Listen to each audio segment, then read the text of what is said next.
Hello everyone, welcome to my channel Sarika's green garden.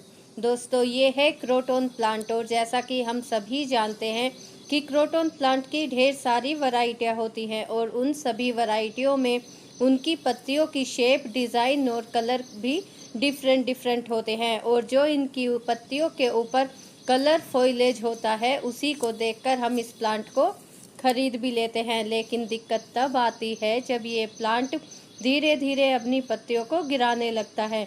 फिर हम समझ नहीं पाते कि ये नर्सरी से लेकर आए थे तब तो ठीक था, लेकिन घर में आते ही ये अपनी पत्तियां क्यों गिराने लगा है।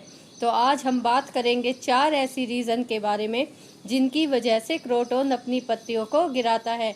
तो बात करते हैं फर्स्ट रीज़न की। दोस्तों, जब भी आप प्लांट को नर्सरी से लेकर आते हैं तो उसे तुरंत रिपोर्ट ना करें।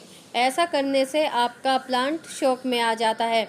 एक तो वो पहले ही अपने एनवायरनमेंट को छोड़ कर आया है जहाँ पर वो पहले ही अच्छे से सेट था, और आप उसे नए एनवायरनमेंट में लेकर आए हैं तो उसे उसमें ढलने में कुछ समय लगेगा। अगर आप तुरंत ही उसे रिपोर्ट कर देंगे तो एक तो उसका एनवायरनमेंट चेंज हुआ है और दूसरा उसकी रिपोर्टिंग हुई है, तो वो शौक में आ जाता है और अपनी पत्तियां गिरा देता है।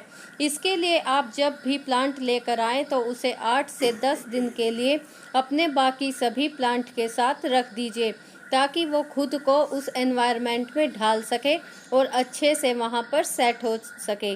जब वो अच्छे से खुद को ढाल ले तभी आप उसकी रिपोर्टिंग कीजिए, तो आपका प्लांट पत्तियां नहीं गिराएगा। और सेकंड रीज़न होता है प्लांट के ऊपर फंगस या पेस्ट का अटैक होना।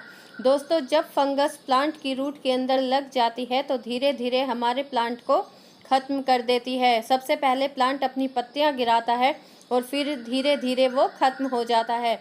इसीलिए फंगस को दूर करने के लिए आप अपने पॉट की सॉइल के अंदर मिलाइए 1 चम्मच फंगिसाइड या फिर 1 चम्मच हल्दी। ये दोनों एक जैसा ही काम करती हैं, रिजल्ट आपको सेम ही मिलेगा। और इसकी क्वांटिटी आप अपने पॉट के अकॉर्डिंग घटा या बढ़ा सकते हैं। और अब बात करते हैं पेस्ट की। दोस्तों, उसके लिए आप अपने प्लांट की पत्तियों को ऊपर और नीचे से ध्यान से देखिए कि कहीं उनके ऊपर पेस्ट अटैक तो नहीं हुआ है। क्रोटन प्लांट के ऊपर सबसे ज़्यादा अटैक करते हैं स्पाइडर माइट्स और एफिड। लेकिन दोस्तों, कुछ इंसेक्ट ऐसे भी होते हैं जो हमें दिखाई नहीं देते, जो काफ़ी सूक्ष्म होते हैं।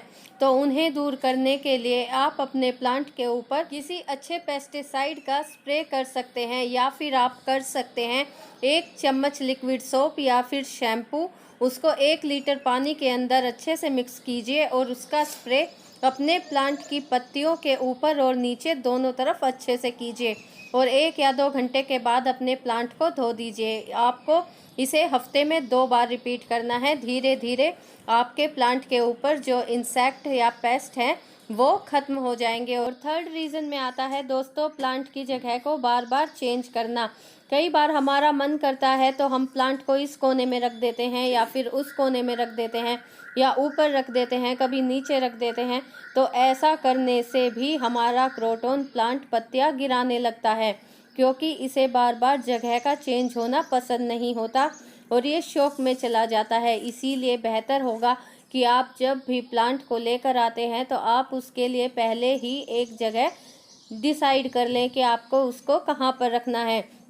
उसके लिए भी आपको ऐसी जगह को चुनना है जहाँ पर उसको ब्राइट लाइट या फिर इनडायरेक्ट सनलाइट या फिर 1-2 घंटे की धूप मिलती रहे और हल्की फुल्की हवा भी उसको मिलती रहे। अगर आप उसको बिल्कुल अंधेरे में रख देंगे या ऐसी जगह पर रख देंगे जहाँ पर उसको धूप ही नहीं मिलेगी, हवा भी नहीं मिलेगी, तो भी आपका प्लांट शौक में चला जाएगा और अपनी पत्तियों को गिराने लगेगा। इसीलिए आप उसके लिए एक अच्छी सी लोकेशन पहले ही डिसाइड कर लीजिए।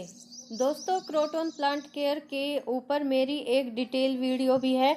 अगर आप उसको देखना चाहते हैं तो मैं डिस्क्रिप्शन बॉक्स में उसका लिंक दे दूंगी, आप वहां से जाकर चेक कर सकते हैं। और अब बात करते हैं फोर्थ रीज़न की। दोस्तों, उसमें आता है ओवर वाटरिंग। कई बार हम अपने क्रोटोन प्लांट को बाकी सब प्लांट के साथ रख देते हैं और जैसे बाकी सभी प्लांट को पानी देते हैं ऐसे ही इसको भी देते हुए चले जाते हैं। लेकिन दोस्तों, क्रोटोन को ओवर वाटरिंग बिल्कुल भी पसंद नहीं है। इसको अपनी सॉइल में हल्का मॉइस्चर पसंद है, नमी पसंद है, लेकिन इसको सॉगी सॉइल पसंद नहीं है। तो आप जब भी इसको पानी दें तो पहले चेक कर लें कि उसकी मिट्टी के अंदर नमी है या नहीं। अगर उसकी मिट्टी के अंदर हल्की फुल्की नमी है तो आप थोड़ा बहुत पानी डाल सकते हैं, लेकिन अगर उसके अंदर काफ़ी मात्रा में नमी है, यानी काफ़ी ज़्यादा पहले से ही पानी आपने उसको दे रखा है, तो आप दोबारा उसको पानी मत दीजिए। ऐसा करने से आपके प्लांट की जो रूट्स हैं वो खराब हो जाएंगी, गल जाएंगे और आपका प्लांट खराब हो जाएगा। लेकिन दोस्तों, इसका मतलब ये नहीं है कि आपको अपने मिट्टी को बिल्कुल सुखाने के बाद ही उसमें पानी देना है। आपको पानी तब देना है जब उसके अंदर हल्की फुल्की नमी हो। अगर आपके पॉट की मिट्टी बिल्कुल सूख जाएगी तो भी आपका प्लांट खराब हो जाएगा, क्योंकि उसकी जो रूट्स हैं वो सूख जाएंगी। जब आपके प्लांट के अंदर पानी की कमी हो जाती है, यानी अंडर वाटरिंग हो जाती है, तो इस प्लांट की जो पत्तियां हैं वो नीचे की तरफ झुक जाती हैं। लेकिन जैसे ही आप इसको पानी देंगे तो 1 या 2 घंटे में ये फिर से उसी शेप में आ जाएंगी, ऊपर की तरफ खड़ी हो जाएंगी। तो दोस्तों, ये है वो 4 रीज़न जिनकी वजह से क्रोटन प्लांट अपनी पत्तियों को गिरा देता है।